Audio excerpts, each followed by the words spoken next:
মাগফিরাতের দিনগুলিতে যে আমলগুলি আমরা বেশি বেশি করব, অর্থাৎ 10 রোজা থেকে শুরু করে 30 রোজা পর্যন্ত যে আমলগুলি আমরা বেশি বেশি করব, এই বিষয়গুলিকে নিয়ে আজকের এই ভিডিওটি সাজানো হয়েছে। প্রিয় দিনদার ভাই ও বোনেরা, কাছের এবং দূরের যে যেখান থেকেই আমাদের এই ভিডিওটি দেখছেন, সকলকে জানাই যে এস মুরসালিন টিভির পক্ষ থেকে আন্তরিক সালাম। আসসালামু আলাইকুম ওয়া রাহমাতুল্লাহি ওয়া বারাকাতুহু।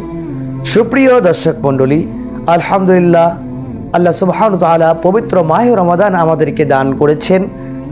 গুনাহ মাফ ও তাকওয়া অর্জনের মাস হলো আমাদের এই মাহে রমাদান মাস। এই মাসের প্রতিটি মুহূর্তই আমাদের জন্য অনেক গুরুত্বপূর্ণ। তো হযরত আবু হুরায়রা রাদিয়াল্লাহু তাআলা আনহু এ বিষয়ে থেকে বর্ণিত আছে যে আল্লাহ রাসূল সাল্লাল্লাহু আলাইহি সাল্লাম বলেছেন, রোজা হলো ঢাল স্বরূপ, সুতরাং অশ্লীলতা করবে না এবং মূর্খের মতো কাজ করবে না। যদি কেউ তার সঙ্গে ঝগড়া করতে চায়, তার সঙ্গে যদি কেউ ঝগড়া ফাসাতে লিপ্ত হতে চায়, তবে সে যেন দুবার বলে যে আমি রোজাদার, আমি রোজাদার। তো এই মাসে আল্লাহ রাব্বুল আলামিন আপনার আমার জন্য 3টি ধরনের গনিমত সংগ্রহের সুযোগ দিয়েছেন মুসলমানদের জন্য।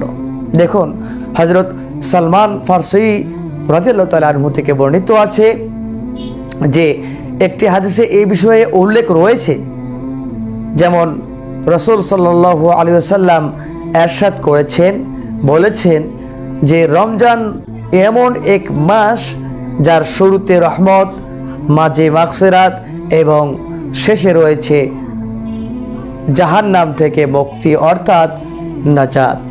অর্থাৎ এই রমাদান মাসের 30 দিনের প্রথম 10 দিন হলো রহমতের দিন, দ্বিতীয় 10 দিন হলো মাগফিরাতের এবং তৃতীয় 10 দিন হলো নাজাতের। তো এই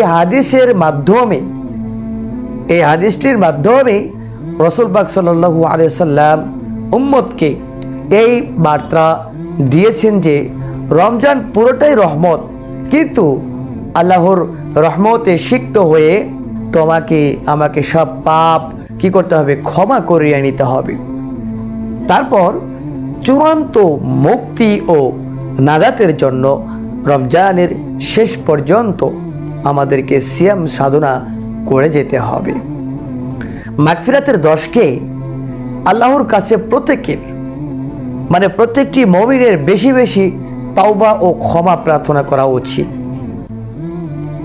কারণ দেখুন যে তাওবা সফলতার চাবিকাঠি। পবিত্র কোরআনে মহান আল্লাহ সুবহানাহু ওয়া তাআলা বলেন যে হে মুমিনগণ, তোমরা সবাই তাওবা করো যাতে তোমরা সফল কাম হতে পারো। আল্লাহ সুবহানাহু ওয়া তাআলা এভাবে আরও বলেছেন, যেমন আল্লাহ তাআলা বান্দার তওবায় অনুশোচনায় অনেক খুশি হন এবং হাদিসে এসেছে রাসূল পাক সাল্লাল্লাহু আলাইহি সাল্লাম বলেছেন যে আল্লাহ তার বান্দার তওবায় খুব বেশি খুশি হন।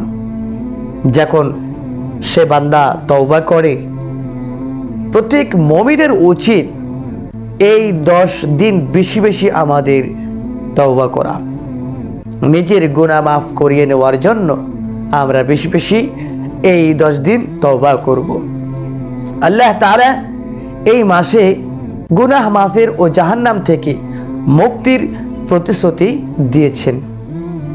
দেখুন, হযরত আবু হুরায়রা রাদিয়াল্লাহু তাআলা আনহু থেকে বর্ণিত আছে, রাসূলুল্লাহ সাল্লাল্লাহু আলাইহি সাল্লাম বলেছেন, যখন রমজান মাসের প্রথম রাতের আগমন ঘটে, তখন দুষ্ট জিন ও শয়তানদের বন্দী করা হয়, জাহান্নামের দরজাগুলো বন্ধ করে দেওয়া হয়, তার একটি দরজাও খোলা হয় না এবং জান্নাতের সকল দরজাগুলো খুলে দেওয়া হয়, তার একটি দরজাও বন্ধ করা হয় না। আর একজন ঘোষক ঘোষণা করতে থাকেন, হে কল্যাণের প্রত্যাশী, অগ্রসর হও, হে ও কল্যাণের প্রত্যাশী থেমে যাও। আর আল্লাহ তাআলা এই মাসের প্রতি রাতে অসংখ্য জাহান্নামবাসীকে মুক্তি দান করেন। সুবহানাল্লাহ। মাগফিরাতে করণীয় কি? এই মাগফিরাতের দিনগুলিতে বা রাতগুলিতে আমাদের করণীয় কি? দেখুন, হাদিসে বর্ণিত আছে রমজান মাসের প্রতি রাতে একজন ফেরেশতা ঘোষণা করতে থাকেন, হে পূর্ণ অন্বেষণকারী, অগ্রসর হও, হে পাপাচারী, থেমে যাও, চোখ খোলো। তিনি আবার ঘোষণা করেন, ক্ষমা প্রার্থীকে ক্ষমা করা হবে, অনুতপ্তের অনুতাপ গ্রহণ করা হবে, প্রার্থনাকারীর প্রার্থনা কবুল করা হবে। সুতরাং কি করো তোমরা? মাগফিরাত বা ক্ষমা লাভে প্রত্যাশী হও। এই দশকের প্রতি রাতেই গুনাহ মাফের জন্য আমাদের রোনাজারি করতে হবে। আশা করা যায় রমজানের হাদিসের আমল আল্লাহ তাআলা কবুল করবেন। মাগফিরাত লাভে প্রত্যাশী মুমিন বান্দার উচিত যে আজ থেকেই নামাজ যথাযথ আদায় করা, চোখের পানি ফেলা, আল্লাহ তাআলার কাছে রোনাজারি করা, অসহায়ভাবে আল্লাহ রাব্বুল আলামিনের কাছে দোয়া ফরিয়াদ করা এবং নিজেদের গুনার জন্য বেশি বেশি আল্লাহ সুবহানাহু ওয়া তাআলার কাছে তওবা করে ক্ষমা চাওয়া।